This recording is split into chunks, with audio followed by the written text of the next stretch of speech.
Welcome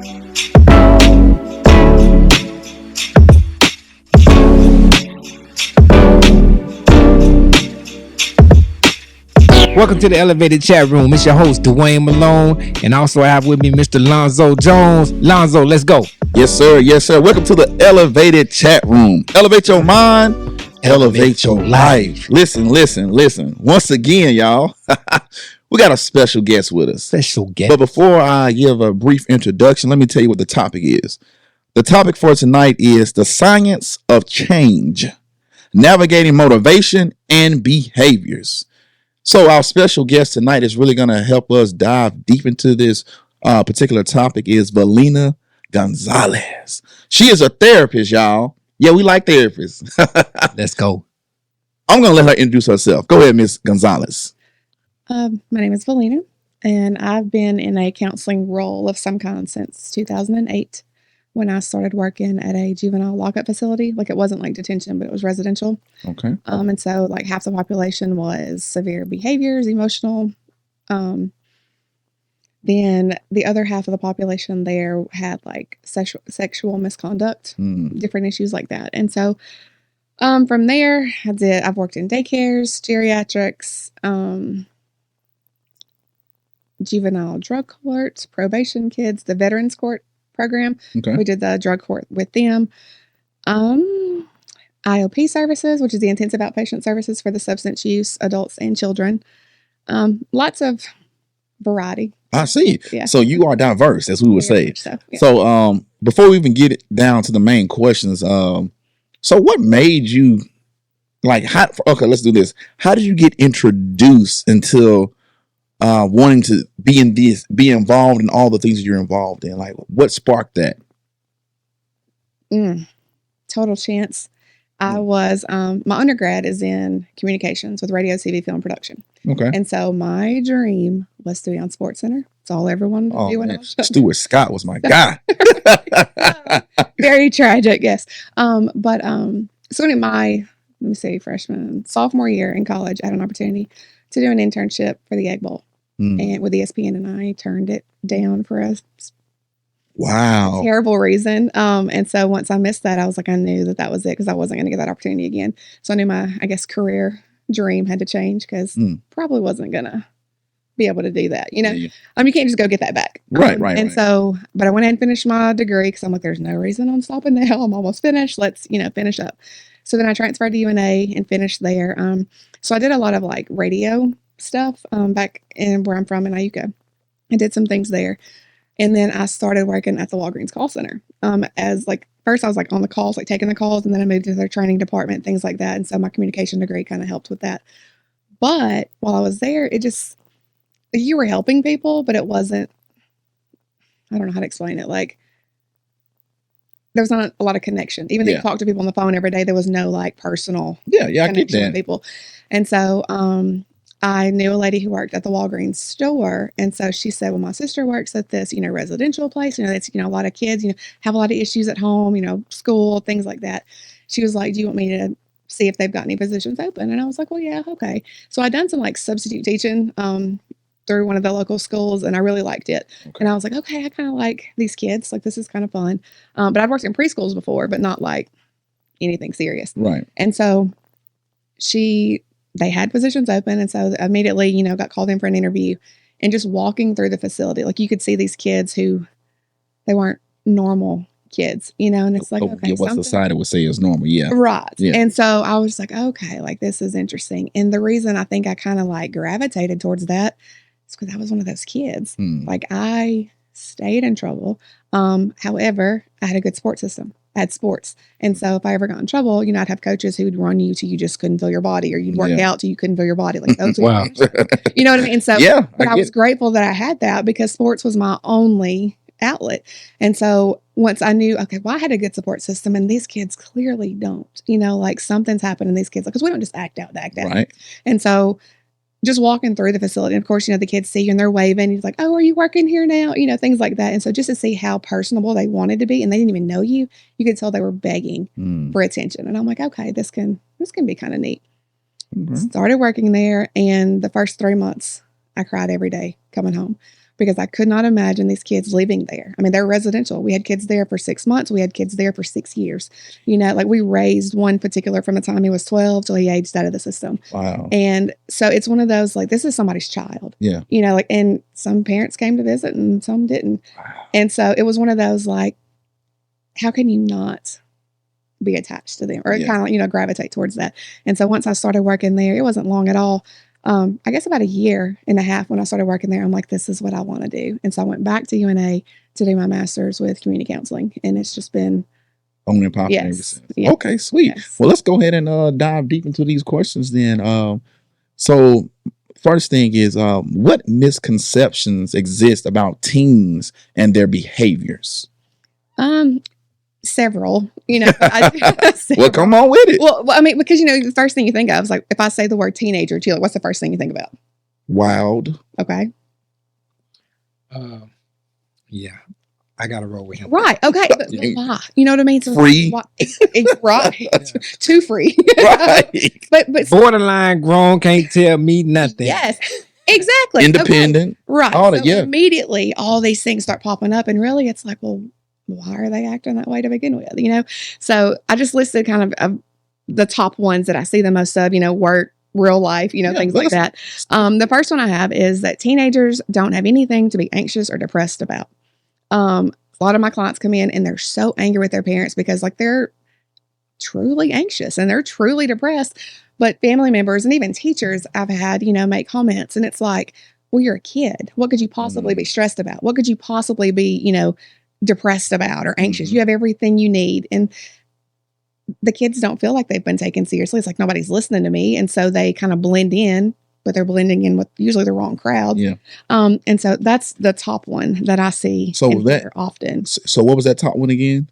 Teens don't have anything to be anxious or depressed about. And see that we dealt with that on one particular episode when we was talking about the top 7 things that stress kids out, because we don't think they have stress. Right. You know, because like you just said, we literally look at them, it's like, you don't have to do nothing but, you know, be a good kid and go to school and, you know, and eat what we provide for you. Right, absolutely. But it's way deeper than that. Yeah, for Okay. sure. All right. For sure. What you got on the next one? The next one I have, teens act out for attention.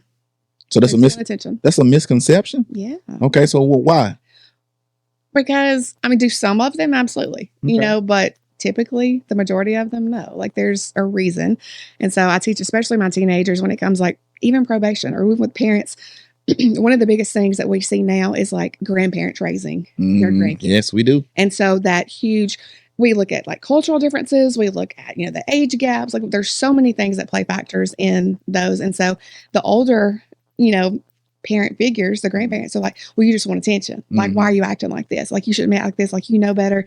Well, yes, but every single behavior we have serves a purpose, a function, and there's a goal behind everything that we do, good, bad, or ugly. So we learn what kind of behaviors we're going to display based on the reactions we're going to get from people. And so a lot of the kids, you know, that I work with personally are like the oppositional kids. It's like, you know, kids aren't just going to be oppositional just because. Like, why are they being oppositional? Like, why are they just absolutely refusing to do everything they're asked to do? And it could go either way. Like, we have it from one extreme to the other, to where the parents are telling them what to do and the kids are not doing it because they know mom and dad's just going to right behind them and do it. So the kid's like, well, why would I have to do it if you're going to do it for me? Right, you know? right. And so we have behaviors like that, but then we have some where it's like a true, like, chemical imbalance type thing, to where there's just things really going on that's, you know, pretty deep. So repeat that one again. What was that one? Teens act out for attention. Okay, so all teens don't act out for attention. That is a misconception, y'all. Okay, so when your kid is, you know, acting a fool or, you know, acting out, it's not because solely that he wants or she wants attention, correct? Right. All right, so we got to learn our kids. We got to learn why they're doing. No, seriously. Right. Because like with me, like, and that's one thing that me and my wife say all the time about our kids. We got 2 boys, 9-year-old and 7-year-old. I was like, y'all get all the attention in the world. So why are you, you know what I'm saying, doing this or doing that? And then it's just like they're just being kids. You know, when you really see like That's he's being 8. He's been a 7-year-old. Yes. Okay. I got you. Well, the hardest, because I have like my clients currently now, like I work for a pediatrician's office. And so my clients now go from the ages of 3, and I think my oldest might be 18. And my favorite ones right now are the 3 to 7 because they are figuring life out. Yes. And the worst thing that I have a teacher send me whenever I have to do like kind of updates, how are they doing in school? How are they in class? Well, they just won't be still. Or they just won't stop touching things. And like I'm sitting here, I know with this crazy look on my face on the phone, like, what? They're not what? You know, like I'm making sure I'm not missing anything. You know, like they're 5.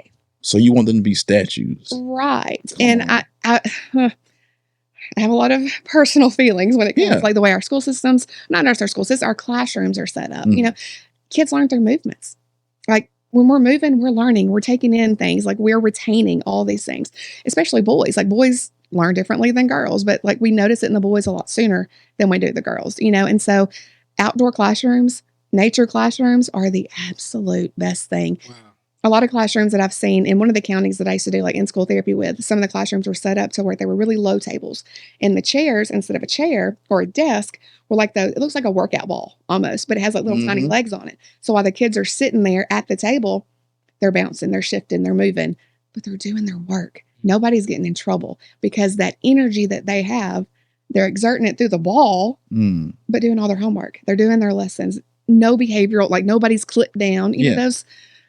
So is that all? Was that all the classes there, or just certain classes? Just certain classrooms in that school. That's pretty dope, though. It's phenomenal. And you have to step outside of the box to really reach the kids, to teach the kids, and to allow the kids to actually be able to have an experience at school instead of just going to school to sit, watch, and learn. Right.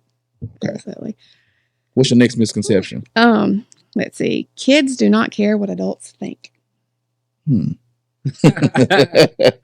So they care what we think is what you're saying? Absolutely. Okay. Yeah. I can agree with that one. Like, I'm not as surprised with that one as the other two. Well, okay, we can go back to the last one. Okay. The one about getting attention. I guess you could say yes and no, because some kids' behaviors are a cry for help. Right. You know we get that. And, right. And so we can look at it that way. Yes, they need attention. But just because a kid is hyper or he's shifting, like I was the kid who tapped and bounced and all the things, like, oh, my mother stayed at the school because I was always in trouble. Yeah. I had talks too much on my report card from kindergarten to 6th grade every 6 weeks. And it's just like, what do you do with that? You know? And so I was that kid. Right. You know? I was like that. My dad, I think I was in 3rd grade and they wanted to put me on Ritalin. Right. And my dad was like, no, we're going to take other measures. Right. You know? Because when we were growing up, it was like, that was the only medication that was there, first of all. And there was a doctor. I didn't mean to cut you off. You good? There was a doctor that one of my family members saw. And the first thing he told the parents, if a kid would rather play like with a cardboard box or like pots and pans or sticks and stuff outside, like that's a problem. Like that's a sign of ADHD. And I'm just like, what? Like, why would you not want the kid? You know what I mean? Like, why would you not want them to use their imagination? Yeah. And so I feel like when we were growing up, like that, I don't say there's a stigma on it, but it also lack the knowledge of what they have now. Absolutely. You know, because I was just had more energy, you know, even though like my dad was a big disciplinary at the house, but I still could not help myself at times because I like to talk, like you were saying. I liked attention. That's just because of my personality, you know. And then I learned to kind of, you know, tailor that.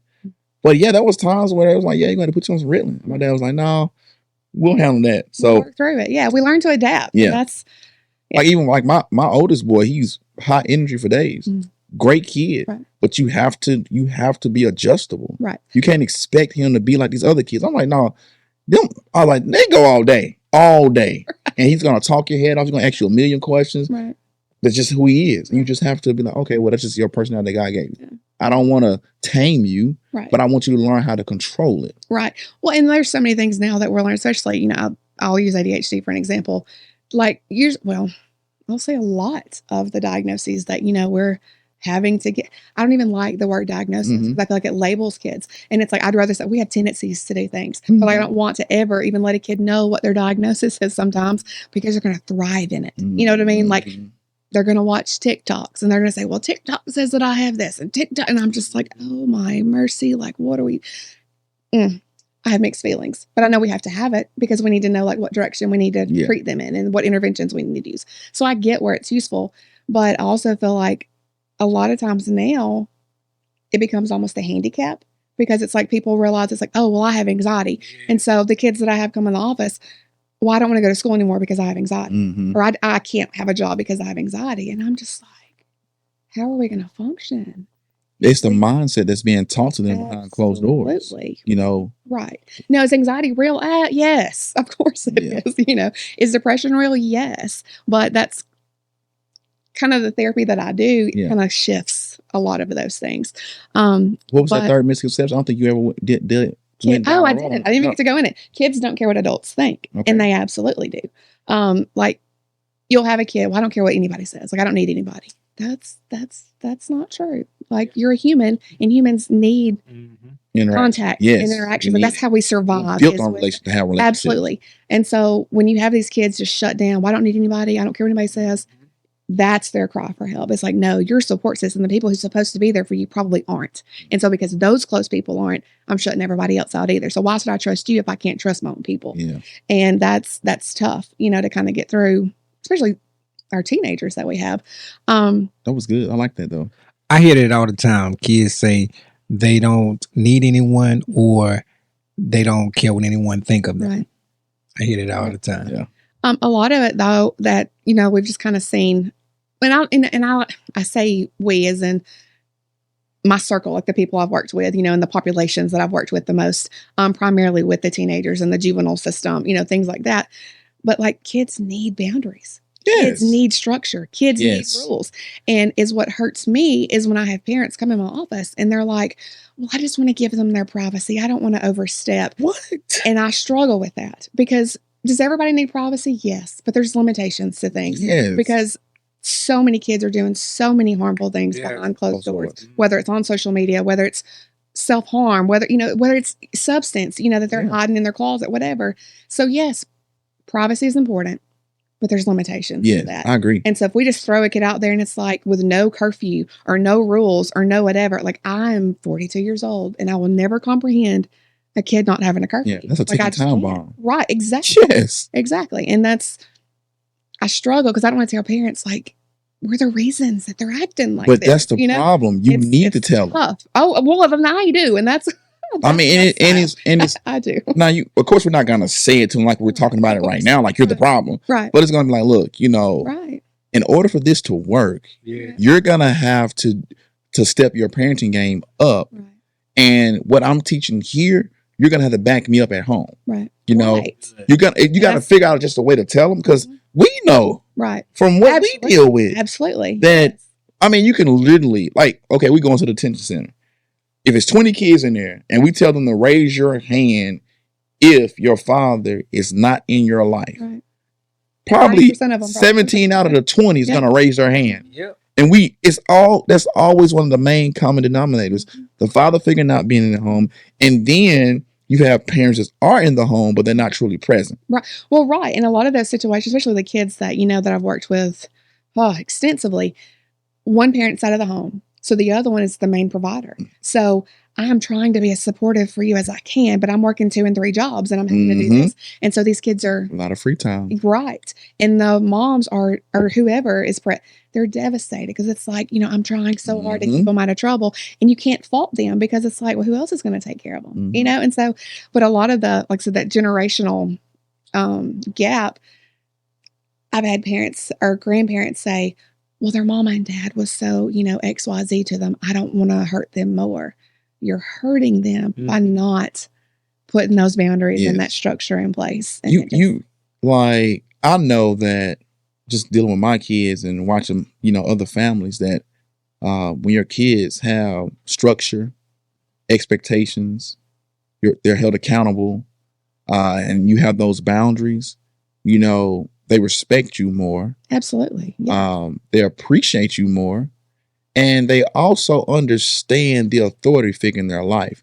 So they're less likely to disrespect you. Right. Or if they slip up, they they really They check realize what's themselves. happening. Yes, Yes, they before realize what's before it goes left. Yep. So I definitely agree with that. Hey, you're doing a great job. I like this. Yeah, I like she this. relax now. Yeah, I am. yeah. I'm good.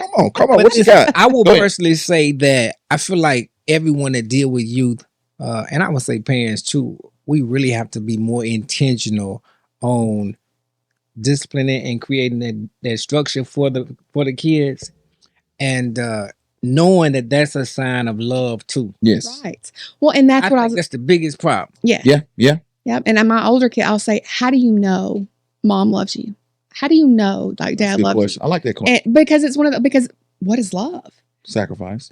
Hello. Well, to us, Uh-huh. we're at the point in our lives where Yeah. we can kind of see that. Mhm. These kids growing up, they see love on social media. They see it in movies. They hear it in Yes. songs. Mhm. They don't know what love is, and so Mhm. they're reaching out in crazy, ridiculous places, trying to get that love, trying to get that acceptance, trying to be like, just somebody look at me and listen to me. Yeah. And when you bring up discipline as love, they're just like, well, no, like y'all, I had a kid this week, Oh. lost her mind because grandma put her foot down. And it's like, well, they're just being abusive. How? What? But that's that Yeah. misconception, like, because I'm putting my foot down and I love you. No, I love you is why I'm putting my Right. foot down. I Yeah. can't let you just go and do whatever it But is you see, want the to do. problem is what I've seen since I've been a parent and being around other parents is that, like you just said about the granddaughter was saying that grandma put her foot down and she lost it. She lost it because the grandmother is not consistent in discipline. That's exactly. So when you're not consistent, Zoe said it, not Valena. Right. so when you are not consistent, Right. like, and then you find out later, like I tell my wife, I was like, look, you cannot be nice, over the top sweet with these kids all the time, and then you're having a bad day, and all of a sudden you want to flip out on them because they're doing the same thing they always do. No, Right. You got to be the same person. You know what I'm saying, at all times when it comes to your discipline. And you got to be more consistent with it. Yes, absolutely. And so a lot of, the diagnoses, that we talk about still, like, especially with the opposition and the conduct disorder, we have parents and these kids, I say kids are the best master manipulators. Oh on the my planet. God, they are. Doesn't matter Yes. who they are. They can be 2 and 3 and they Man. know how mom walks in the room if she's in a good mood or not, Oh, yes. And yes. we have kids to where it's like they wait for that opportunity to see mom's guard down or whatever. And it's like, Mom, can I go here? No. But Mom, can I go here? No. Like, I've already told you no. But they know that 5th, 6th, 7th time, mom's like, you know what? Just go. But then now mom's upset because he don't listen. He don't do anything he's asked to do. He's not responsible. Well, why? You train them to be that way. I was about to say that. You trained them. I had a mentor years ago, and the first thing he taught me was you teach people how to treat you. Yes, ma'am. And Say it again. you teach people how to treat you. Yes, ma'am. She's dropping them nuggets. Come on. Elevate your mind, elevate your life. So, but little kid, like parents, like I'm teaching you that if I'm tired, you know when to come push my buttons. Like, so my biggest thing when I do family count is like the whole house has to be on the same page. Yes, ma'am. The biggest thing that, that I know kids struggle with, because I personally struggle with, is co-parenting, because my rules at my house are one, dad's rules Yes. are another, granny's is another one, mama's is another, which is fine because at the end of the day, we have the same goal, but our leniency is a little different, and my child, They know to get she away with knows. it. Yes. And so it's like, I'm gonna wait 2 hours. And then when I go over here, I can do. Yep. So then when I confront you, like, but you know better, like, what do you do? And so that, Go ahead. Well, I'm gonna say something. He took that deep breath like he's gonna jump on. I know, I was like, go ahead. No, go ahead. So the subject that you just brought up. So do you ever run into moments where when I guess when all the parents are in different households or in the same, but 2 parents or whatever, working like that, do you ever run into moments where one is liked more than the other one? One parent is liked more Liked than the other. more than the one? other? Yes. Or always seems In their words, yes. seems to be the favorite parent versus the other You one. have the fun Because parent, the one- disciplinarian. Exactly, because one has to be the disciplinarian and the other one kind of. And so, how important is it for everyone? Like you just mentioned a few minutes ago about your own personal family. How important is it for everyone to communicate and to be on the same page It's when it comes to that? oh my God, I don't even have a word for it. Because like It's you have to, detrimental. yes. It's And I don't detrimental. even know if that's a strong enough Yeah, word, yeah. but it is, because those kids know who to play and They how to do. play it. And so if one family has one situation going on at home, they're like, oh, well, they're having issues. So let me do this. Like we see this all the time, you know, and then so they'll play parents against each other Yeah. and not realize it, you know. So it's like, well, mom said or dad said, and the parents are upset with each other. So they don't ask to confirm. And so the kid just goes and does whatever they want to do. Mhm. You know, they're master manipulators. They and are. We teach them to do that. And so when it comes like this, the boundaries and the structure, whatever, like with certain diagnosis, like I said, the opposition, the conduct disorder, things like that has to be clean cut across the board. Like you can't pick your battles with those type Right. kids because they know Mhm. what those battles are. I've been called, my kids, they haven't called me mean in about 2 years now. But I was just gonna say they haven't never called you mean. This man said in 2 about years. 2 years, they ain't called me mean I in knew it was about 2 there. years. I was waiting. You know what I'm saying? Right. And it's like, I'm cool with being mean. Right. Yeah. Right. But this is what's crazy. They'll call me mean on a day that I've taken them to the Sky Zone. I've taken them to get dessert. Yes. But you I've don't taken them. know for But some then, reason. yes. So you've had all the sweet stuff during the day. Yeah. Yeah. And now it's 7:00. You want to go in the freezer and pull out a pops. And I was like, no, you've had enough sweet stuff for the day. And he'll walk off, go in there. He's like, but they won't be doing it in a disrespectful way. That's what's so crazy. They go in there and be like, Mom, Daddy's so mean. Mhm. And Brittany be like, well, why is he mean? Because he wouldn't let me get no ice cream. Right. And then she was like, well, didn't he do this, and the day? She said, you better go in there and tell your daddy thank you for what he did do for you today. That's good. You see what I'm saying? That's good. But That's they important. are master manipulators, even at young age, because my sons know that when they go to Tuscaloosa and they're with grandparents on either side, they get whatever they want. Right. They eating sweets all day. They drinking drinks they don't never drink. Right. They wrestling with each other. Right. They doing all kind of stuff. But this is be the kicker. Y'all want to call us and say they doing all this. Also, look, they don't do that when they with me. So they do that with y'all. I said, y'all better discipline while they there with y'all. Because when they come back home, they know what's up. Yep. And so, like you said, they know from place to place to place how to manipulate, At who they can all get away with ages. stuff with. They're very, very smart kids. And this is all kids. All kids can manipulate. Absolutely. Do not be fooled. That should be a misconception, thinking that kids are not as smart as we think they are. Yeah.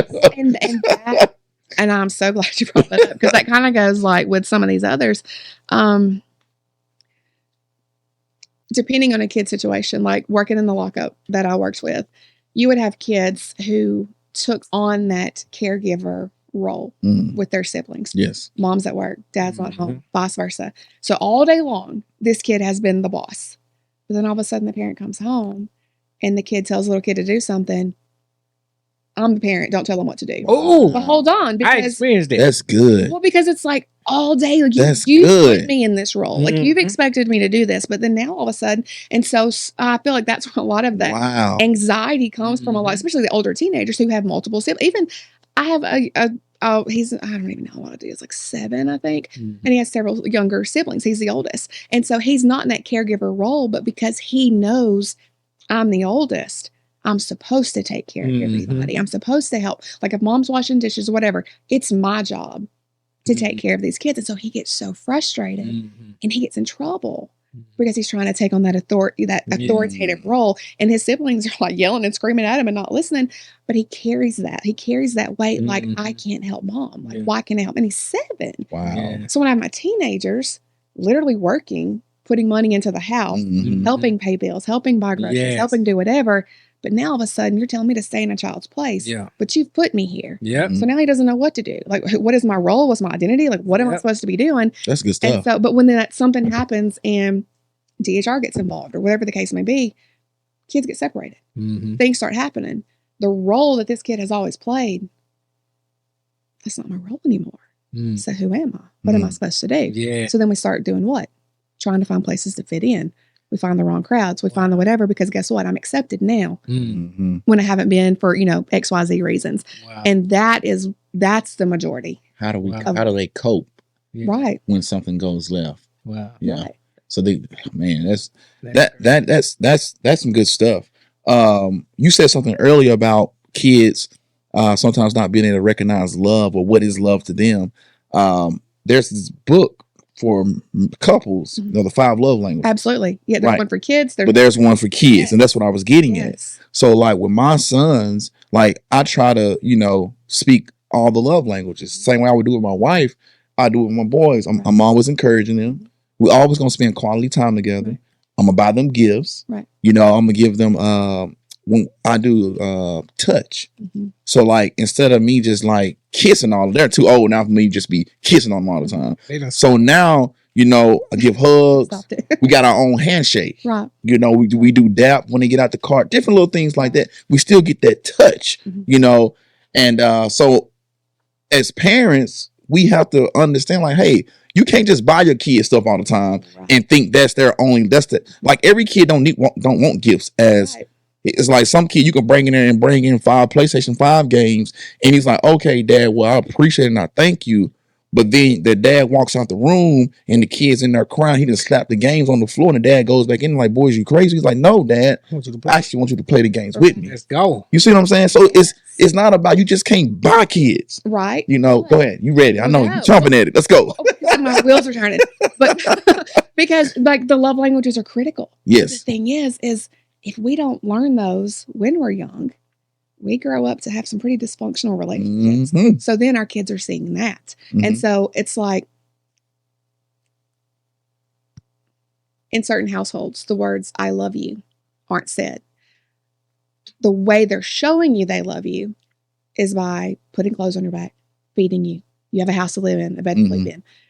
The words don't come out. But if that kid's love language, if he needs to hear that, if she needs to Mhm. hear that, and parents are like, well, why do I have to tell you? Because I'm showing you. Mhm. That kid's that need's never met for that Right. kid. So then when they start having their own relationships, how functional is it? They have, see, that's the thing. They have to push through the dysfunction. But they first have to know that it's dysfunctional. Right. And if they don't That's all never they get the know. knowledge Right. to know that, hey, you know, like until you come around, I know Dwayne talks about it all the time. He was like, bro, like in his household growing up, you know, his dad loved him, but it was like they just wasn't really big. We macho, we men. Yeah. He ain't just walking around saying I love you.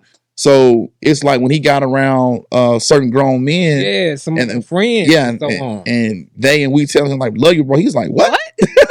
Exactly. Hey, what? I was like, but see, I grew up in a house like that. My dad, you know, he would say, I love you. Mhm. Even to this day, I kiss my dad on the forehead. Mhm. You know what I'm saying? Right, Like, right. I've That's like, so but sweet.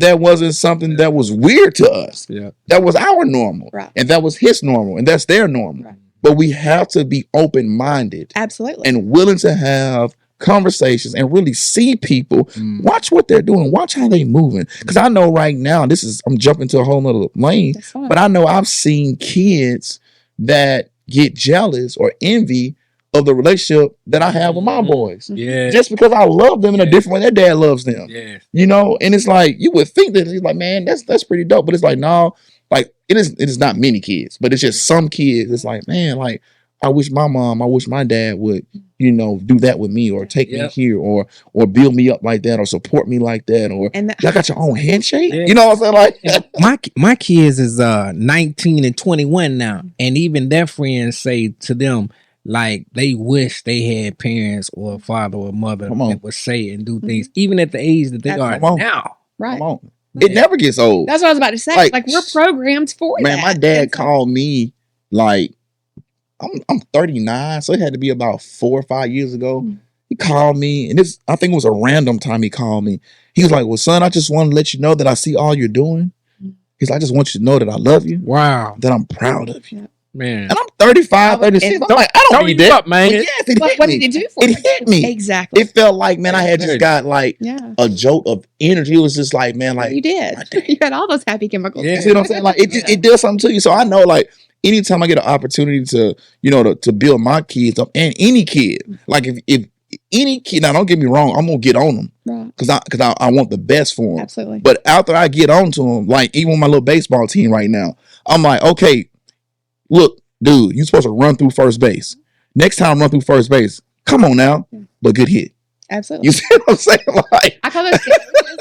I call those sandwiches, and like sometimes it drives me crazy to hear people do the sandwiches, but other time, but kids especially, Yeah. kind of need it. It's like I'm gonna hype you up and do this, and then I'm gonna tell you what you did wrong, right. and then I'm gonna hype you up. And I'm not wired like that. I'm like, just tell me what I did wrong. I don't need the stuff. Like, and just tell me what I need to fix. Some kids I can. Some kids I can just straight say, hey, gotta do better next time. Right. You know what I'm saying? It depends on the relationship that I have with them, their skill set, their mentality, their personality, all that. Yeah. And some kids I know, like, man, if I go hard on this kid, right, he may not come back for the next game. You know, that's a true story. Yeah. Yes.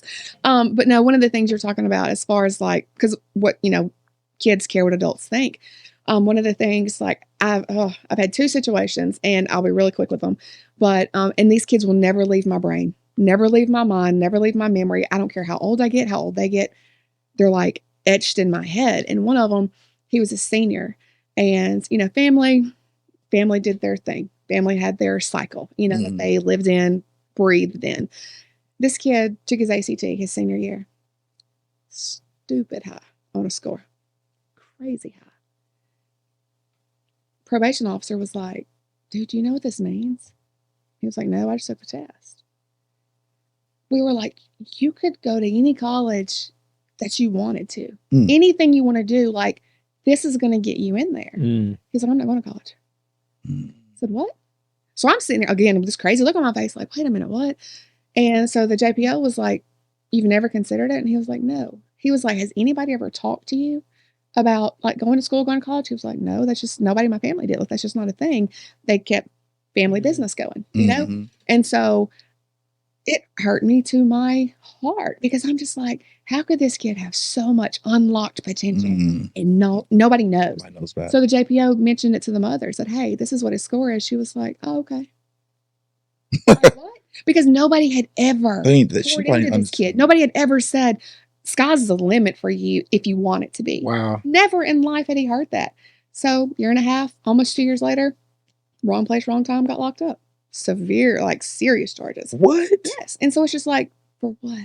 And you're scoring 30 plus on an ACT. But this 30 plus, exactly. So this kid, he was one, if he saw my car in the parking lot, he didn't have to have group that day. He didn't have to have a session. If he saw my car in the parking lot, he knew he could come in, he would get a snack, and there was a couch in one of the offices he'd take a nap. And I would let him, because I knew if he was there, he was safe. He wasn't doing anything crazy. Wow. But he knew I can get some quiet time. I can get some downtime. You know what I mean? And so I'll never forget that kid, because he impacted me, but I felt like in some way our office impacted him too. And that's why he knew he could come there for that quiet time, for that safe space. You know, flip side, I have another kid. Oh my goodness, junior high, shows out every day at home and at school. You send him to detention or you send him to a placement, it's perfect. And they're like, why is he here? We asked him one day. It was me and his JPO in my office together. I was like, we got to tag team this because we got to figure out what's happening. He said, at home, I've always gotten in trouble. You know, he's hyper. He's got anger issues, whatever. I'm always in trouble. They don't expect me to do good. So if I do good, now this expectation's there. And if I mess up, I'm going to disappoint everybody. But you go to a facility, nobody knows you there. So you go in being good. And that's the expectation that they keep for him. It's 12. And he's already recognizing this, you know? So it's just like, how do we, you know, in our helper positions, like, how do we pour into these kids? Like, how do we keep it consistent? How do we I know we can't take the place of what they have at home, but it's like, how can we pour into them while they're with us an hour, 2 hours that might change their whole life? Yeah. You know, and that's like a goal for me. It's like, what can I do? Sow seeds for each kid. Absolutely. That's all we can do. Yeah. Do the best we can. Sow seeds, show them love, show them authority, but support them, you know, and let them know that, hey, there's no judgment here. And I think that's really, really key. Let's build that trust. There's no judgment here. I'll support you. I got you. I go to bat for you. Right. But listen, you got to help yourself. Right. You know what I'm saying? This is the Rescue Me project. You know what I'm saying? Like, we're here to help you rescue yourself. Yeah. Well, I got a random question. When you go ahead. Okay, random question. How do you balance all this? So when you speak about these situations that you've had, how do you keep your sanity? How do you not take this home with you? How do you just balance everything out to the point where it doesn't affect you mentally? My first 4 years working in that lockup, I got divorced. My mother stopped talking to me. My children didn't want to be around me because I carried it home with me every day. And when you're there working with some pretty severe behaviors, you're literally, as a staff, putting your Consumed. life in somebody else's hands because you never know what's going to happen. There's been riots there. There's been staff like be sent to the hospital. There's all kind of things that's happened. So you're constantly in defense mode, constantly. And so I'm in Walmart, but I'm at work. I'm watching, I'm scanning. I can't go anywhere now without knowing where all my exits are, knowing where I'm going to sit, knowing like just by the people way they walk across the room, how they're carrying themselves. So you pick up on all kind of nonverbals, facial expressions. Like I called you out earlier. I said, "Oh, I don't like your face the way you saw it. I don't like how you were reading that." And you were like, "What?" But it was just, I see things, but it's like I'm almost institutionalized to an extent because of what I've seen. And so my whole life changed. And so I was like, something has got my mother. She was like, "We love you, but we hate you while you're here," because it was that bad. And I didn't know. I didn't realize I'd pushed everybody else away because of all the things I was carrying. Like I was carrying their hurt, their anger, their whatever, not realizing I'd pushed literally everybody out of my life. And it's just like, okay, what do you do? Some traumatic things that had happened early. Like I'd lost my dad, daddy's girl. My whole world revolved around my dad. So when I lost them, I didn't know how to function. I didn't know how to do anything. And that's when I started working there. Was not long after I'd lost him. So I was still carrying that. So I was already in defense mode against the world anyway. Well, now you add the layer of all these, kids, and it was a lot. And so I had gotten out of church, all these things because I was angry, like just with everything. Yeah. And so it took my son, who's 13 now, he was probably like 6 at the time. He's like, "Mama, how come we don't go back to church? How come we don't go to church?" And I was like, "What? I was raised in church my whole life. Every time the door was open, you were there. Whatever, you were there." But I had denied that. I kind of prevented my kids from doing that because of the hurt that I was holding on to. And so once my kid got me back in church, which it may sound crazy to some people, but it was like, that's what I needed to kind of reset. Like I had to be like, "God, I can't do this by myself. Clearly. You can't. I thought I could. You can't. Pretty tough. I've handled a lot. You could do it by yourself. I can't. You won't be so dysfunctional. Well, right. And so depressed and down and out. Exactly. And So, so, yeah. and people have mixed feelings. Like some people's like, because of what we do as a therapist or whatever, I can't let my religious beliefs or my, foundation or whatever interfere with my job. I'm on the flip side.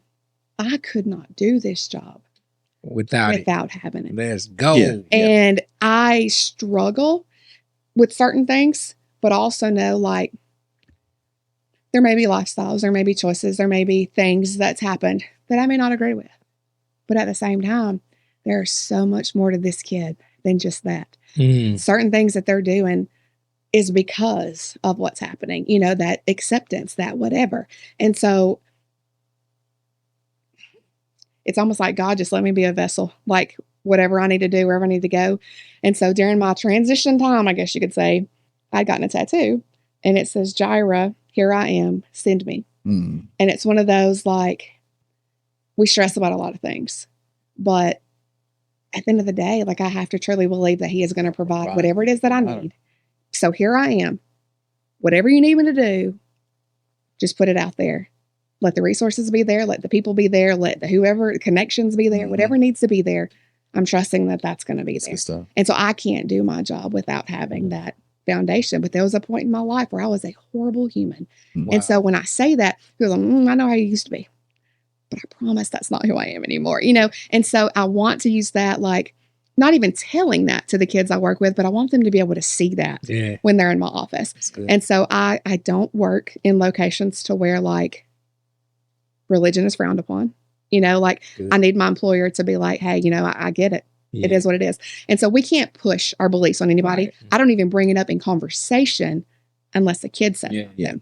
So I have one cross in my office. Like, we're not even really supposed to have decorations, but luckily my location now, they're all for it. You got a good boss. I'm telling you, I know. Phenomenal. Yes. So I love that one little cross in there gets people's attention when it needs to.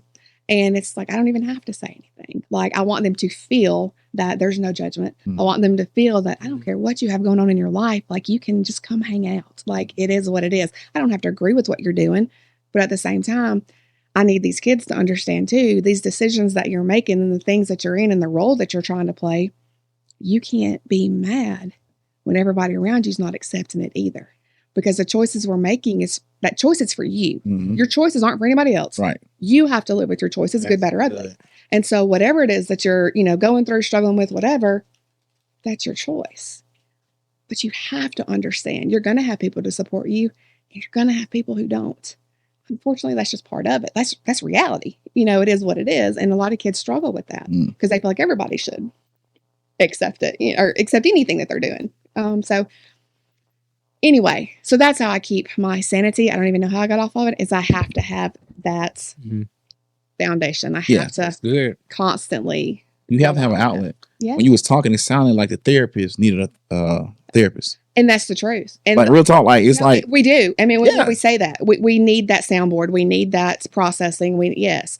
And I am, man, I'm so fortunate for the people who's in my circle, because they can just look and be like, Valena's having a bad day today. Like, and so, but they know whether it's the music I'm listening to or like whatever the case may be, they just know. Man, if you be around females long enough, when y'all are.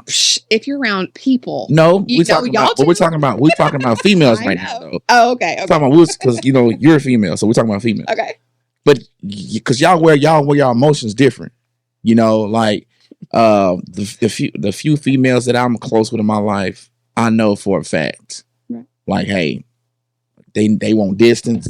Right. They need to just hey, look, you go have you a spa day. Look, go just be by yourself. Just go, and some people like even Miss Bird, like we know when she's having an off day, it's like, but she wears it on her face, and it's like, Birdie, come on. Right.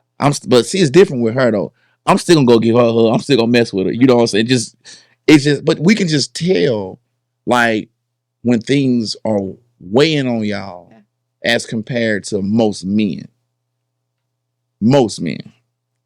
Go ahead. You want to say something? Well, I think females could argue that point, or like kind of flip it. Argue the point. I want you to argue the point. Come on. Okay, not necessarily arguing it, but like state your case. Yeah. But I can. Sheesh. You fine. I'm so glad you're comfortable now. Let's go. But I think we can flip it because, like you guys, some males. Bro, you ain't that thirsty. You don't show weakness. Like, you don't show when things are bothering you. You don't show emotions. And my son struggled with that for a long time. Well, Daddy says, like, boys don't cry. And I had to have a come to Jesus with Daddy, be like, hold on. Because I need him to know that it's okay. Yes. If you're having a bad day, it's okay. If you get mad, fine. If you want to cry, cry. Yeah. You holding it in. And I talk about all the health issues that we can have from just holding stuff in. High blood pressure, aneurysms, strokes, even the stress being so high, stomach ulcers. It's not worth it if I can just kind of vent and process, And so there was a quote that the mentor that I was talking about told me. He's like, our bodies weep the tears, but our eyes refuse to shed. And that's good. That's what we notice more so in men, if that makes sense. I know. I would have to agree with you on that because I do see a lot of men that we hold stuff in. We don't like to talk, whether it's to our spouse or anybody. Like, we just deal with it. You know what I'm saying? We've been taught to deal with it. And then, like you said, if the man doesn't know how to, anybody, but if the man doesn't know how to deal with stress, you see his body starts to break down. And what's so crazy is stress is invisible. Silent killer. But it will have a tangible and a visible effect on your body, on your mind, and on your relationships if you do not pay attention to it and get help and vent and talk and do whatever. There's a lot of different ways you can relieve stress. But yeah, I do agree with you on that. We do have issues when it comes to showing our emotions, because like that's a topic we talked about before. Men that are silent, silent men. We feel like we can't talk for whatever reason. Maybe as a child we were suppressed. Like you said, as a child you don't cry. And so now you're teaching your kids not to learn how to express emotions. So now when they get grown and they dealing with something they really need to talk to their spouse about, and they can't talk to her for whatever reason. Now they build resentment. Now they're bitter. Now they're no longer in love. Next thing you know, now you're divorced. So it can go as deep as we will allow it to go. Especially, like I say, it still goes back to us not being knowledgeable. us not knowing, you know what I'm saying, like, bruh, or not having a group of men or Right. couples you can hang around that can really lay it out. Like, nah, bro, that's You have to have a yes, skill. Like, you yes. have to. Okay. Look, we're gonna have to move on. Okay. Because well, we just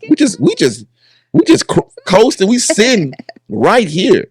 So let's move on to this one. I'm probably gonna jump around now just for sake of time. Okay. But let's look at this one right here. It says what role does an environment play in shaping the behaviors and mental health of teens? How does the environment affect that? Oh goodness. Kind of like what you guys are doing here. You've got that positive environment for them. So you ask kids, like you can see their faces, like who's super excited to be here, but then the flip side is we also know some of the environments that they're going back home to. And so as therapists, I can tell you all day long, we can talk, I can teach you tricks I can teach you tricks to calm down, or I can teach you tricks to whatever, but when you go back into that environment, who's causing you to be that way, how likely are you to implement those things? And so we have to look at I always say the good, the bad, and the ugly. Everything is going to affect us. And so if we're in a situation where you have to look at what neighborhood kids grow up in. True. You have to look at who lives in the house. True. Who's raising them.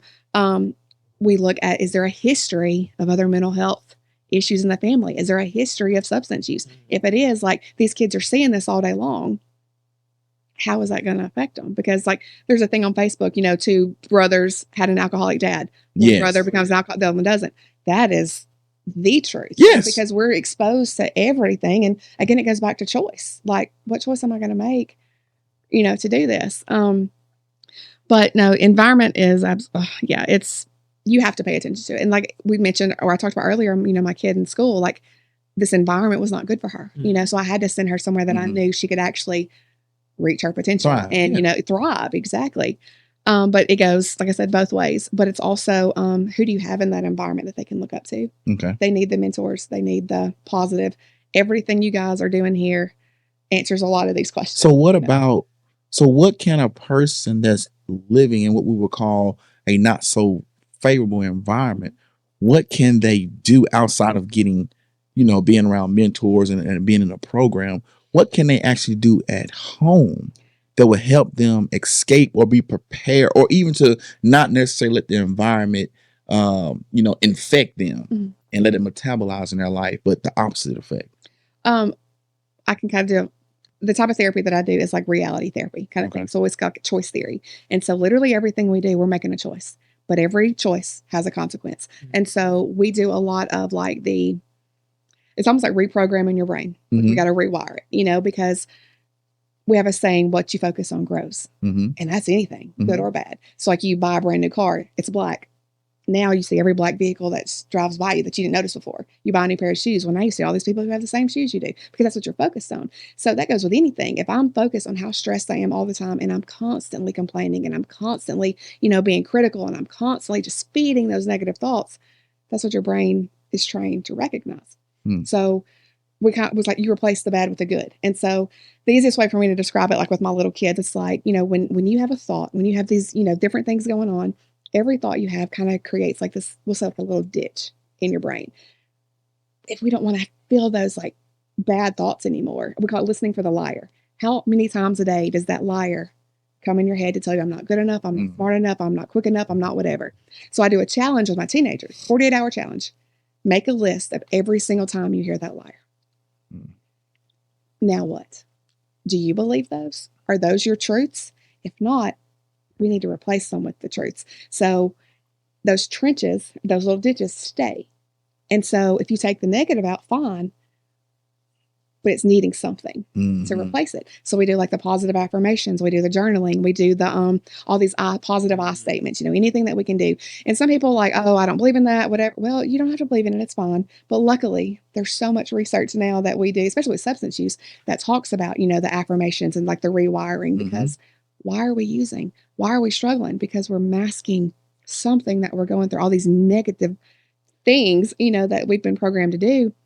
We can replace that. Yeah. Like we can totally reprogram that. I don't think kids understand that what's negative is always available. Right. Like I think they just living, but they don't realize that most of the things that they're doing or exposed to is negative. Mhm. The music they listen to is negative. And I tell them all the time, I say, you never have to wake up and say, I'm going to put on negative music. Mhm.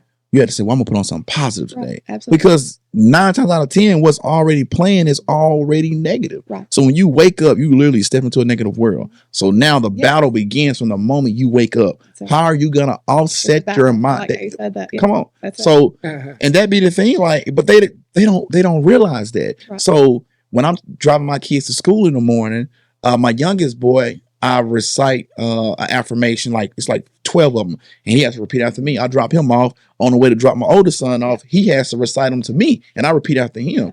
And they're probably like, man, we've been doing this for 2-3 years. Why are we doing Keep this? it up. Absolutely. I'm like, because y'all don't understand. Yep. You know, I understand the power of the words and affirmation. Yep. Just power in the tongue. Yes. Sure. We speak life or death into Yes. us, the people around us, our circle. So think about what you just said, though. You said we speak life to others, right? So that means when you're listening to music, that music is words. It's from somebody's tongue. Yeah. So that music is speaking life or death over our seeds, over our sons, over our daughters. But we just sit there and let them listen to anything. Right. Well, yes. And like there's even so many studies now, which I'm fascinated by, like the speed that music is recorded to. You know, like there's The frequency. Yeah. Like Yes. all of it. You know, and so it's just like, why? The most depressed kid I've ever worked with was obsessed with Billie Eilish. I can't stomach it. Like I get physically nauseous. Like when I just can't.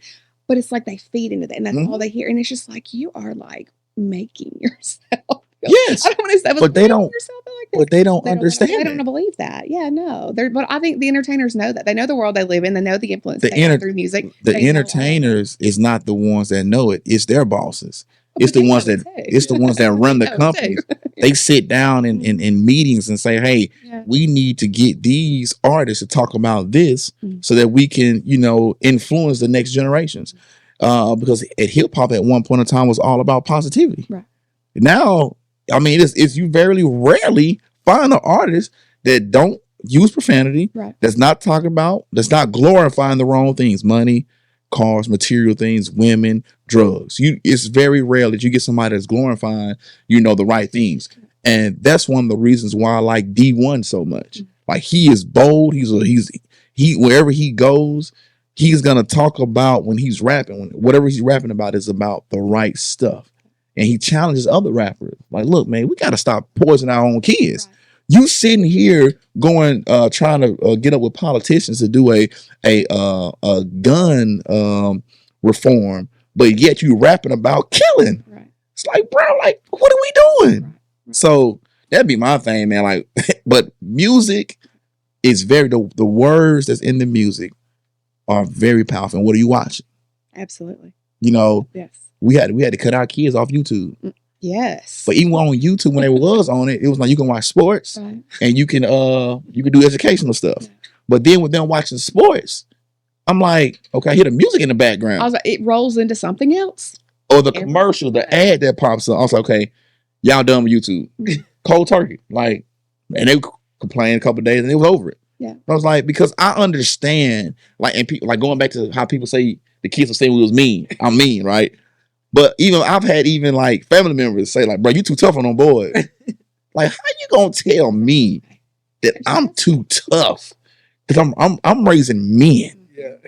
You know what I'm saying? I'm raising them to be respectful. Right. I'm raising men that your daughters would want to marry. Right. You feel me? Yes. So it's like, no, like, look, you worry about you. Right. And when they grow up and they end up being some kids that ain't grown men that ain't worth nothing, then come back and say, boy, you failed.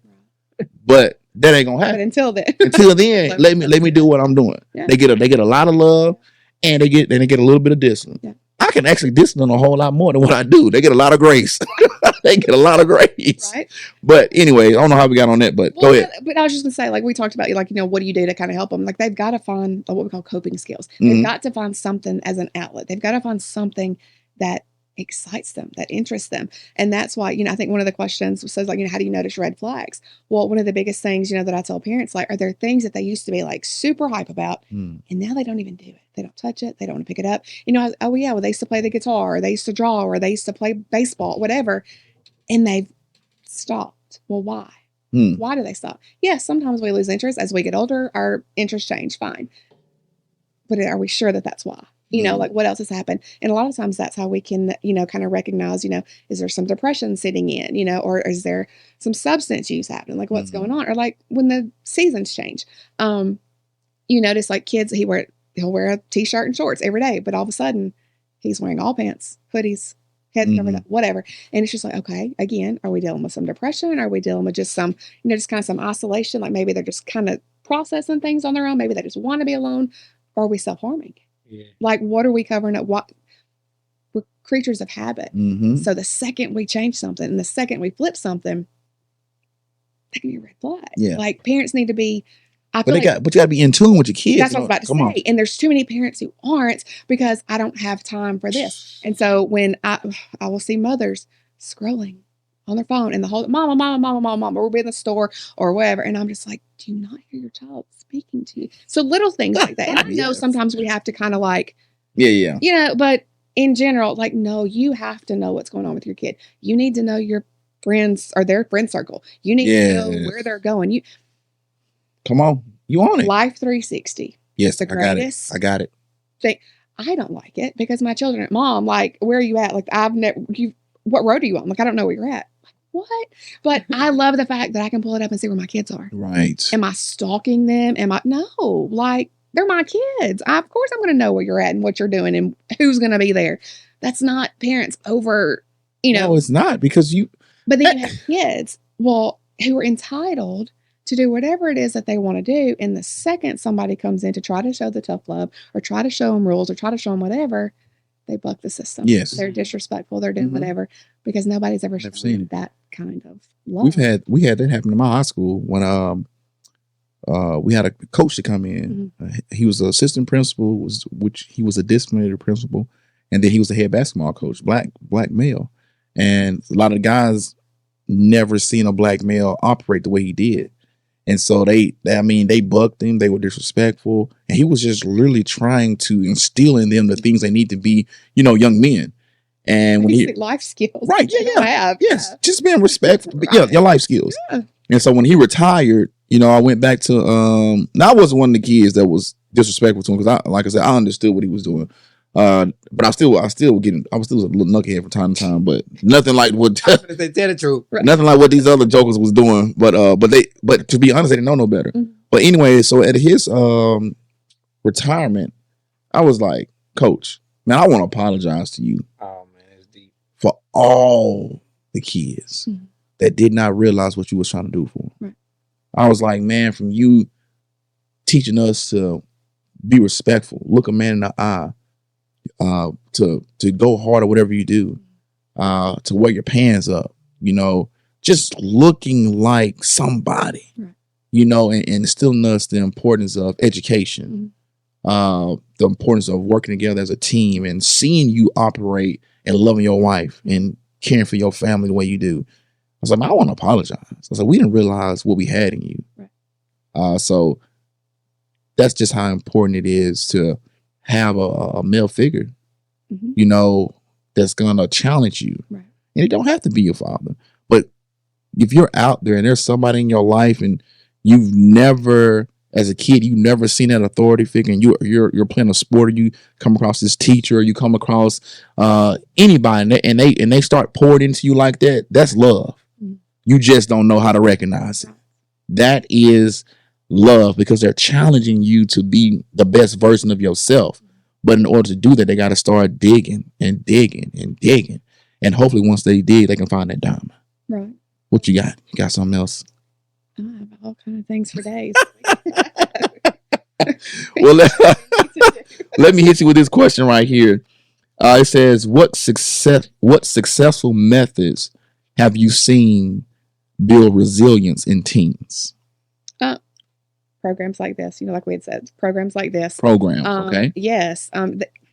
Getting them a tribe, getting them a circle of people that they need. And again, like we go back to this, well, I have anxiety. I don't want to be around people. Okay. We gotta pull it out. And so I push a lot of buttons, so I ask a lot of questions. And so kids are just like, oh my God. But no, every time you answer me, we're going to dig a little deeper in each answer that you give. I don't allow the words "I don't know" Okay, in that's my good. office. Why don't you know? What do you mean? You're the only one who knows. It may not make sense to anybody else, but you're the only one who knows why you do what you do. I would much rather you tell me because I felt like it than to tell me I don't know. Mm-hmm. So then when we say that, then we can kind of dig a little more, So it's getting them to see, like, to be comfortable enough to speak out on what's going on. And that's one thing that hurts, a lot of the kids is they're trying to tell their parents, or they're trying, Mom, I need to talk to somebody. Like, I'm going through this and this, and parents are upset. Well, what happens in the house Stays in the house. And it's like, well, you can go, but you just can't talk about this. That's pride. Well, a lot of times it's like, well, what are you covering up? Mm-hmm. And those kids, when they get that rapport with you, they're still going to tell you what Mom and Dad told you. I'm not. Oh yeah. And does it hurt us sometimes? Yes. But at the same time, it's like, if this kid's willing to tell Mom, I need this, or, Dad, I need to do this. They're desperate. Right. Listen to them. And when they do tell you, well, Mom or Dad, like, this is what's bothering me, do not respond with, that's nothing to be upset over, or that's nothing. It's something to them. Like, it's pretty important to them. Like, if that's what they're telling you, that's pretty important, regardless if it makes any sense to us, or we just think it's totally crazy. If they're willing to tell you that and they're trying to talk to you, let it be important to them, and it just. Yeah, I can see that, because just going back to how we, like I said, with kids, we tell them basically, suppress their emotions. Like, no, you can't cry. No, this and that. And so we do have to get to the point to where when a teen or a child brings something, it's bothering them. Mm-hmm. And especially for them to say something to you, is really touching them in a special place. Right. So we can't just, push you to the side. Right. We really have to, because think about it. If it was you with those same emotions and you came to your spouse or your mother or your friend or somebody that and you said, hey man, I'm feeling like this, or hey man, I need to talk to somebody, or hey man, this is really bothering me. You would hope that your friend or your spouse is not gonna say, oh man, that ain't nothing. Girl, you tripping. Boy, you tripping. Yeah. You know what I'm saying? Like, just dismiss how you feeling. Right. Like, no, like I'm feeling this for a reason. And that's one of the things we talk about a lot of times is emotional maturity. Yes. Learning emotional intelligence, learning how to deal with your emotions, because you have to feel them, because whether you want to or not, you're going to feel it. Right. You're going to feel the hurt. Right. You're going to feel the sadness. Right. You're going to feel betrayal. You're going to feel all these different things. So now, how do we respond to it? Right. Oh, yes. So several things. Oh my goodness. I'm going to hurry. I promise. No, you're good. So, like, you got to feel your feels. I love the fact that our area has so many counseling services, social workers, therapists, counselors, whatever, because every single one of us has our own style. True. And so I handle trauma things a little differently than some of my peers. Right. I have peers who are like, no, you have to feel your feels and you have to sit in it as long as those feelings are lasting and whatever. Okay, great. That's not how I function. That's not how I was trained to function. And so it's one of these, like, yes, you have to feel your feels. You have to feel them enough to acknowledge what it is that I'm feeling. That way, every time that feeling comes up, we recognize, oh, well, that's what this is. And then we have to learn whatever coping mechanism we need to learn to deal with that emotion. And so, because if we don't ever learn what it is, it's just that blah feeling. Yeah. It's like that icky whatever. And so one of the best tools I think we have out there is like the emotion wheel, the feeling wheel. And so we'll get it up there and it's like, several different feelings. So you have anger, but there's like 10 different things for anger. There's happiness. There's 10 different things for happiness, but it's like different levels. What's it called? It's a feelings wheel. Feelings. Yeah. I'm going to look that up. So it's a feelings wheel, y'all. Y'all look it up. But it's one of those things, like, I love showing kids that they've got like kid versions and they have like, like adult versions or whatever, but let them describe to you, where are you feeling it? Are you feeling it in your hands? Are your hands tingly? Is your chest hurt? Like, you want them to acknowledge every single thing they can about that particular feeling. So we're feeling it. We're acknowledging that it's there. We've identified what it was. Most time when we get to that point, we can kind of figure out where it came from. Well, what happened? What triggered you to feel that way?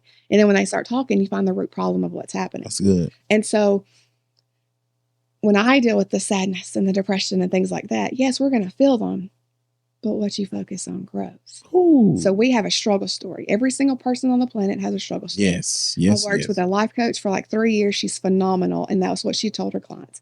We all have a struggle story. But at some point, when are we going to say, you know what? That story doesn't serve me anymore. That's not who I am. That's not where I want to go back to. That's not what I want to display to other people. Mhm. So when do we stop that struggle story and rewrite our story? Now what? We got to rewrite it. Mhm. And that's where the reprogramming comes That's in. good. And so feel your feels, absolutely. But if you sit in it and let that be your handicap, you're never going to feel better. You're never going to have productive relationships with anybody. You can't have like, I don't even want to say civil interactions, but you can't have that, that free flow style of a relationship, like communication with people, because, well, I've had things happen to me that's traumatic. Well, yes, we all have to an extent, or most of us have, how much of that are we going to let determine who we are? Like our Right. identity. And you have people who thrive in it. And Mhm. that's the scary part. And so there's a local high school, there's cliques. And a kid told me that in one clique, it's like the kids who have, all these mental health issues. Like they talk about their diagnoses, like at lunch or whatever. Yeah. And it's like one of them was really feeling depressed. So one kid says, well, what do you do when you're depressed? And they told like kind of what they did. And, well, you're not depressed enough. Like what? So they're letting things become their identity. Different levels. So it's like, how do I reprogram this? How do I not let my story identify who I am? Like, Yeah. when does it stop serving me? Yeah. And that's my style. That's what we Gotcha. do. That's good My stuff. people, we flip it. It's like, Yeah. okay, we can let it handicap us or we can let it help us. Yeah. Like we And see, have that's that experience. motivational aspect that you have. It's like Right. that life is the glass is half full, not half empty. That optimism, Right. the inspiration is like that hope. But it's the science behind it. Like it's Yeah. a real thing. Yeah. I mean, it serves so many purposes, and we So don't think what- about the science aspect of it. So how do you help people that they're hurting? They've been hurt by somebody or someone or a group of people or organization or a business or whatever. They're hurting, but they want to understand why. Why did they do this? Why did this happen to me? Like, how do you, when you're in a session with people, like, how do you respond to that? I focus a lot on forgiveness. Okay. And forgiveness is not for that person. It's for us. Mm-hmm. Sometimes we don't get the closure that we feel like we deserve. Sometimes we don't get that explanation, like, why did all of these things happen to me? Like, was I that bad of a person? Or was it, did I do things to hurt people and I didn't realize I hurt people? And this is my karma. We all have questions. We all have whatever. But it's getting them to understand that you just might not get it. Mm. So am I going to let this one situation control me for the rest of my life? Because that's what Good. we're doing. We're giving that power to that situation and it controls us. We hold grudges. That's one thing with like emotional loops and things. One of the coping skills that I teach is, we call it PVC. And this is, what our life coach did. Like she just like, okay, guys, like this is what we're doing. And so it's pause, visualize, and celebrate. So you take a pause Okay. and it's deep breathing, like the big belly breaths for at least 90 seconds. As you're doing that deep breathing, you're doing two things. One, you're calming yourself. You're activating that vagus nerve to send those signals to kind of send to your brain like, hey, I'm calm, I'm safe, I'm whatever. But you got to do it at least 90 seconds because that's how long it takes that chemical emotional response for that emotion to go through your body. Mm. So then after that 90 seconds, what are we doing? We're choosing to feel one way or the other. So when you start breathing it and you start calming it, there's power in the pause, is what we always say. So during that pause, that can be meditation, that can be prayer, that can be whatever. You're just breathing to kind of bring yourself down. When you get past that 90 seconds, visualize. What am I wanting out of the situation? Am I wanting to stay calm? Am I wanting to, whatever the case may be, Yeah. depending on the situation? That's your visualize. Mm-hmm. How is this going to help me? How am I, question. I mean, we'll go through different questions to ask yourself during that time. And the last one is celebrate. When you've gone through that breathing and you visualize what it is that you want, when you get calm, it's like, oh, I didn't yell at that person. Or I didn't slam the door in their face. Whatever the case may be, immediately your brain starts releasing those happy chemicals. That dopamine release just shoots through and it's just like, oh, I feel better. Good. But kids don't know that. Adults don't know that. Like we control more of our life than we ever give ourselves credit for. So again, how long is your story going to serve you? Like, how long are we going to be on this? Like, we've been Pity upset party. about this for 6 weeks. Like, when are we Yeah. going to move on? But that's why, like, we're focusing on only that. Yeah. So you recognize the problem. Right. We recognize the problem. We evaluate the problem. We understand it, maybe not fully, Mhm. but now what are you going to do? It's like I said earlier, we always say, now what? Like we were talking about the example we gave earlier. We go to the detention center. We have the kids raise their hand, and 17 out of 20 don't have the father figure in their life. Now what? Mhm. We're no longer going to use that as an excuse for you to come back here. Right. Well, and we have to look at statistics too. Like, we don't like them. They're ugly, but we have to look at them. Mhm. So like, different studies will show from the ages of like 0 to 5, some studies say 0 to 7, but that time frame, that's what's programmed us. Mhm. So everything a kid has seen, heard, witnessed, experienced, whatever, in those first Mhm. 5 to 7 years, Mhm. that's what's there Mhm. as they get older and Mhm. become an adult. So then a lot of parents are just like, oh my gosh, like they've witnessed domestic violence, or they've witnessed this, or what they've witnessed this. All these things have happened. That's what's programmed that kid. So their chemical balances are based on the things that they've experienced. And so different parts of your brain activate during different times. So we have, it's like our smoke alarm, like Yeah. the amygdala. It's like this little, I don't know, little cashew looking thing. Okay. I describe it to my kids as like a video game reset button. Mhm. So when you do that deep breathing, you're restarting that amygdala. It's an amygdala reset. That's your smoke alarm. That's your danger brain, like your panic thing. So people who stay hype, who stay anxious, who stay in like, I say like PTSD driven mode, like that amygdala is constantly going. Well, then that amygdala is going to go to something right above it. It's called a hippocampus. That's what's responsible for our memory and learning, things like that. So we have this panic. It's relaying these messages to different, parts of the brain. Well, now we've created a memory based on that experience. If that amygdala is super, super high active, that danger zone is high active, the functional part of your brain that helps you with like reasoning and logic to help things make sense, it's shut off. It's like it's offline. So you see people who's like in panic, like a whole panic attack. Nothing, they can't make sense of anything. They have no logic. Like, you're being irrational. Why are you so upset? Because that part of their brain is literally shut off. Wow. It doesn't activate until everything else starts calming down. And so That's deep. that's why we teach the deep breathing. That's science. Because it's one big, like, it's breathing that resets literally everything in us. And so the breath of life. you took the words out of my mouth. That's what I was about to say. Like, that speaks so much. It does. I mean, I opened my mouth to say it and you said it. It's beautiful. But that's it. Like, there's so much, and we're ignoring it. Like, we were created to do some really cool things. Okay, so I don't know if it's funny or whatever. It's funny that you say that, though, because at one point I would do deep breaths anytime I would feel like anything coming on, and I would do it where it was like peace. Yeah. I would name it. Yeah. Mm-hmm. Relaxation. Mm-hmm. Joy. Whatever I feel like the enemy was coming at me with, I would name it something. I would take that deep breath and I would just call it whatever the thing is I needed for it to be in that moment. The opposite. Yes, the opposite. Yes. And when you said what you were saying and the breath of life came to me, I was like, man, the way God just created us, it's deep, deep, deep, deep. Right.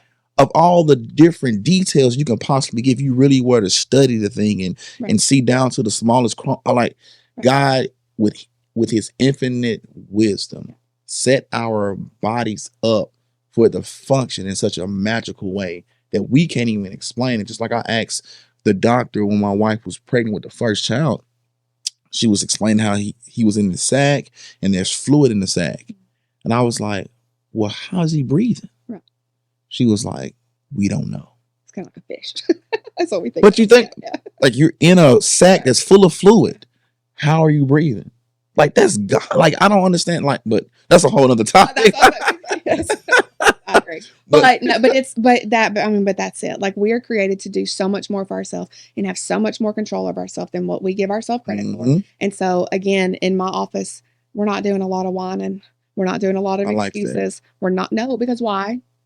why? Like, how is that helping you? It's Right. not, you've done it this whole time. It hasn't helped you at all. What are we going to do different? Like, Gotcha. now we got to get a different game plan. And so my style's a little, I don't say rougher. Like, I'm not mean to anybody. They know I love them to death. Mhm. But like, as a joke, you know, like I have boot camp on my sweatshirt because that's just my style. That's good So though. the other therapist will be like, hey, you know what? You're going to have to go see Miss V Yeah. next week because we got to get a different game plan. Yeah. So I'll get a treatment plan together, send them back to the therapist. It's like, hey, this is what we're doing. But see, that's like when we go speak at schools. Like we don't just bring one speaker. Right. Because I could think I'm the dopest speaker in the world, but that kid may not vibe with me. I may be too in the face. I may be too challenging to them. You know what I'm saying? So we'll have Dwayne, we'll have Alan, we'll have Be Real Steve, we'll have Right, of course. we got to give them we like to give them a buffet. You know, you pick who you want to eat from. Yeah. You know, so and I get that. So and the reason why I'm saying it is because like you were saying about your therapist, like look, you may not be the therapist for everybody.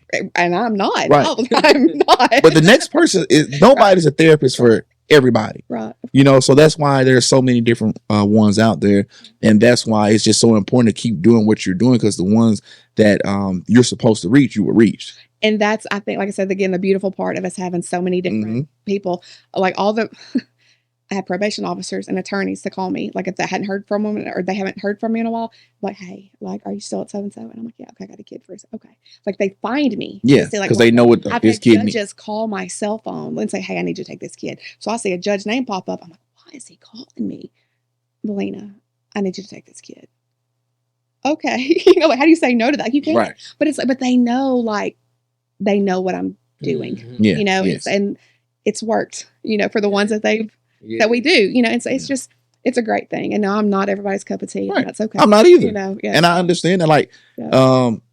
like even with me, like I tell you how I coach kids, like the kids love me, but some kids really love me. Right. You know what I'm saying? Because my style may not be, you know, like my basketball team, that it was a TVBA basketball team. That's real basketball. Right, right. So, you know, I gotta really coach you, you know, so, and you could tell some of the kids respond, you know, different from my coaching style. But I'm like, look, I had to tell them, look, when I'm yelling at y'all, I'm not mad. Right. I'm not mad at y'all. I may be frustrated, but I'm not mad at y'all. Because y'all are, I know y'all not out here making mistakes on purpose. Right. So, and I'm trying to get you guys better. I'm trying to get you guys to, you know, to understand, to see the game, you know, at a higher level.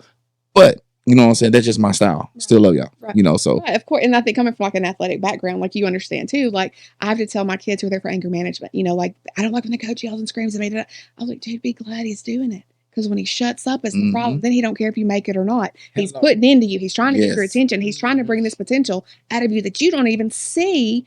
So you're trying to like let other people pull this out and you're getting mad. It's like if he didn't care about you, I promise he wouldn't say nothing to you. He'd go talk to someone else. Give me your thoughts on this. I had a kid one day in group said he has anger problems. And I was like, bro, so you got anger problems? He was like, yeah, man, I just get mad. I just, you know what I'm saying, just do whatever. And I was like, bet. I was like, so he's a little dude.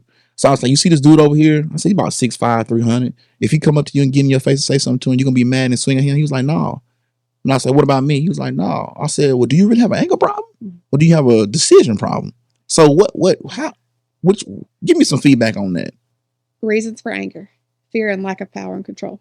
When we get angry, one of those two things is happening. We're fearful of what's about to happen, of the unknown, or we don't have control of what's happening. So the one thing is, as a parent, we get upset with our kids, but usually they've done something kind of like a bonehead, you know? So it's like, we can see the consequences more than they can. And so we're fearful. You're at the wrong place at the wrong time. We're angry, but we're scared, you know? And so we have to find out, why is he angry? Is he fearful of something? Or is it, I don't have control over what's happening at my house, and you know, I can't release it any other way. So, and the only thing I know to do is to be angry, when really it's not anger at all. It's something totally different. But anger is one of these big umbrella emotions. Yeah. Okay. You know, but it's usually, you're very knowledgeable. From one of those. Yeah. I'm so, I'm so glad we got boot camp. I mean, you're very knowledgeable. I'm a nerd, guys. Like, I will nerd out for hours. You're dropping jewels. You're dropping gems. I mean, it has been dope having you on the show. Yes. Like, I mean, like seriously, like, and you can tell because it's just flowing. Like once you get going, it ain't. Hey, you ain't got to really think about it. No, you're good. we about to hit our last question and we done. Okay. So I'm gonna go ahead and throw this last question out to you, and then we'll tackle this one, and then Dwayne to close us out. All right. Is it one on the page? It's on the page. It's on the page. We got one left. Okay. This is the last one.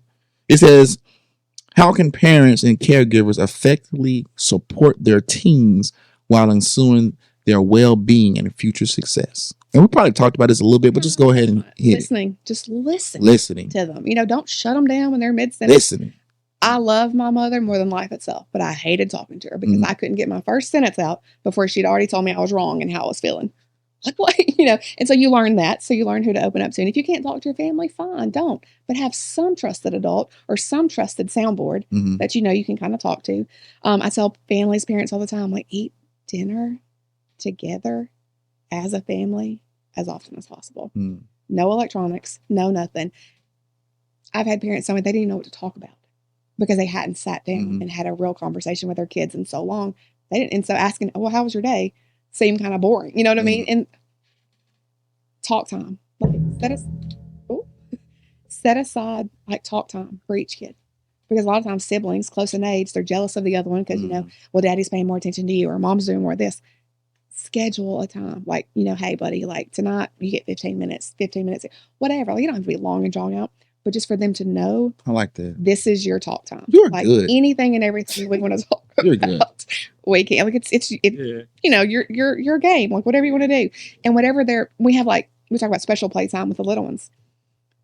I was never clearly. You can look at me and tell. Never been a girly girl a day in my life.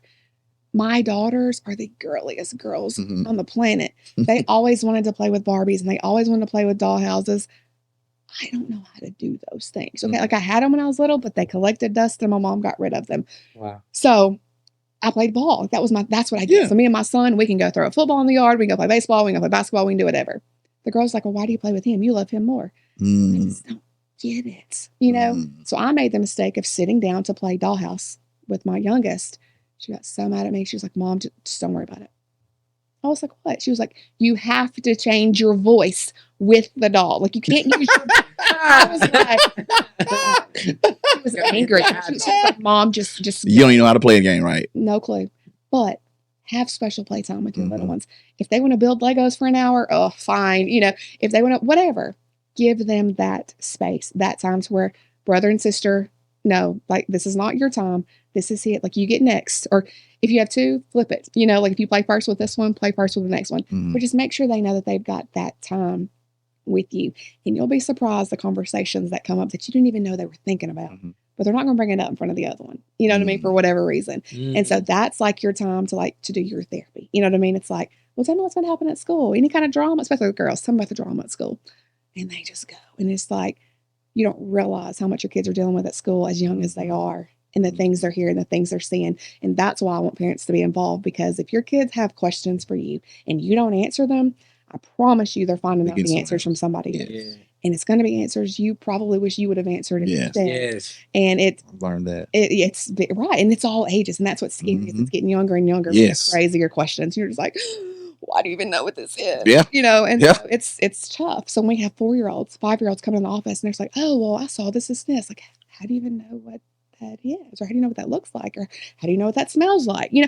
So it's things and you're just like, okay, parents have got to get involved. They've got to have that one-on-one time with their kids. Doesn't matter the age. If you know your older kid likes ball games, take them to a ball game. Like, go for a walk at the park, whatever.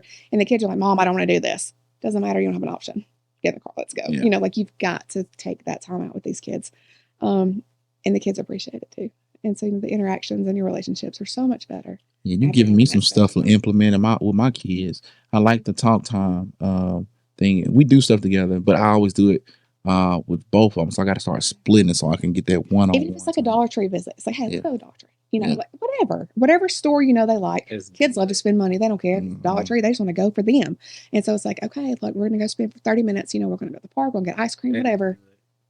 But it's just them, and then it's that importance, that acceptance, that I know they value me and I know they love me because X, Y, Z. And all the time, like you said, a lot of it's that quality time. They're listening to me. They're paying attention to me. Families who have multiple siblings, it is harder to do the special one-on-one. But if you can't do it in that same day, designate them a day during the week, and it's just that involvement, has to be there. And if you can't do it, get them involved with youth groups, get them involved with organizations, get them involved with sports, like whatever you have to do, because sometimes I know as a single parent, you can't always be there, but they've got to have that circle or they're going to get lost. somewhere. You know, That's good stuff. Is there anything else you would like to add before we close the show out tonight? no, because I could keep talking, so we're good. I mean, you have We're look, good. you have came through and blazed it. Your knowledge, your passion, has I mean it's top tier. Thank you. I didn't even know what I was gonna get tonight. I mean, I've learned a lot, you know, so you taught me some things, and you're doing a great job. Keep it up. It is like we told the other therapist, it is needed. Yeah, for sure. If you never hear it, it's appreciated. Yes. And I know sometimes as a person that sacrifices and gives and pours, you don't always get the pat on the back, you know. Right. Like, and it's not that you were doing it for that, Right. but you're human. It's always good to be like, man, you know what? I did kill that. You know what I'm saying? Or it's like, man, they did appreciate me. You know, you see a kid come up to you in the store and they give you the biggest hug, and it's like, man, because of you, my life has changed. Yeah. Man, it don't get no better than that. So keep it up. I was walking in Ulta and I hear a kid, Miss V. I'm like, what? So I turn around and this kid's literally running, and he's taller that jumps, and I'm just like, are you kidding me? But of course, you know, you acknowledge that. Yeah. It's like, oh, what a bonehead, but you just love them. Yeah. But it is like, they see you anywhere and wherever, and they will get upset if you don't. Yeah. Leave, Yeah. you know, So keep it up. Keep it up. Thank Keep it up. I will refer. We've bring them on. we've got about 3 or 4 therapists that's been on the show, man. So we got some places we can refer to. What you got, Dwayne? You gonna close out, my guy? Listen, Miss V, again, we thank you so much for tuning in and being a guest for us tonight. I will say I was sitting there thinking about the entire time of how we have something to reference parents to reference kids to this episode right here. And so and a lot of knowledge in it. And it's amazing because like you said, we had several therapists on here, but like everyone has brought their own Totally different background. yes, Yeah. all different backgrounds. But all of y'all had passion and knowledge. Yes. What you was doing. Yes. You And you can't can see it. do this job if you don't. Yeah. And that's Yeah. Sweet. yeah. Yeah. You just can't. So, well, that's it then. Well, again, everyone, we appreciate you so much for tuning into this broadcast. Just continue to like, share, and spread the word about what we're doing here at the Elevated Chat Room, because our main mission is to elevate your mind, to elevate your life.